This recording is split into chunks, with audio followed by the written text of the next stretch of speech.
This segment is brought to you by Westpac. Planning for succession can be tricky for many family businesses. I've sent in Westpac Senior Business Coach Scott Flaxman and Daniel Nesseim, Westpac Financial Planner, to share some insights.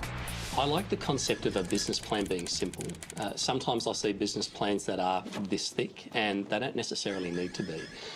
Having a simple business plan, particularly if you're talking to each other on a regular basis, that's quite often enough. Where it's really helpful to have a written document is in this situation where RV is coming on. So you've got RV or other new people coming into the business.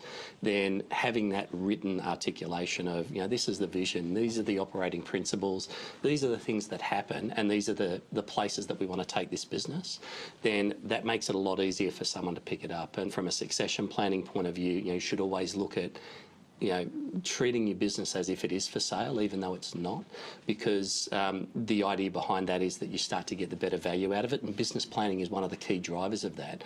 So what I probably find the biggest challenge of business planning is for any customer, though, for any business, is the actual implementation. It's all well and good to have something written down or have the vision in place, but unless you're physically doing it, it's a work of fiction more so than something that's going to help you. One of the things that you should be looking at is, on the financial side at least, what are some of the things that I can put in place to protect me, or what are some of the things that someone like a banker can help me with to ensure that this plan has the really best chance of success? And that's where someone like Daniel comes in. When we sit down with our clients and we talk about such strategies, we actually emphasise risk management planning as a part of your overall business planning. And risk management planning can cover things like voluntary exit in the business, i.e. someone retiring, someone selling the business, or involuntary, i.e. someone suffer a major illness, a disability, or dead. And it's a very simple tool you can use, which is a buy-sell agreement between shareholders, management agreement to cover those events. And also it's very important to think about funding. How are you going to fund the cash flow and the financial obligation of the business should a key person leave the business, either voluntary or involuntary? It's very important to actually have this sort of contingency planning as a part of your business planning.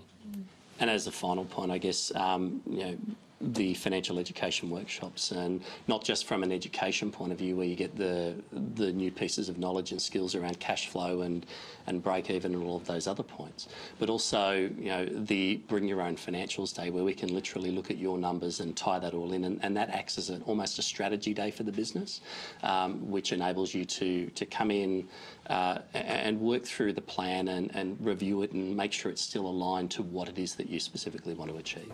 To find out more about Westpac's Business and Succession Planning short course, go to westpac.com.au/business builders.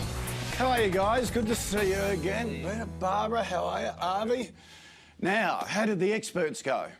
Very good. We had a great time with them and they helped us to focus on how we can plan for the future. Oh, so Barbara, they've given you a process? Well, what was interesting is I've always thought of myself as the younger generation, and all of a sudden I realise I'm the older generation. So isn't that a horrible feeling? Know, it's a midlife crisis. Getting someone from outside in sort of takes a lot of the emotion away, doesn't it? Brings in the discipline.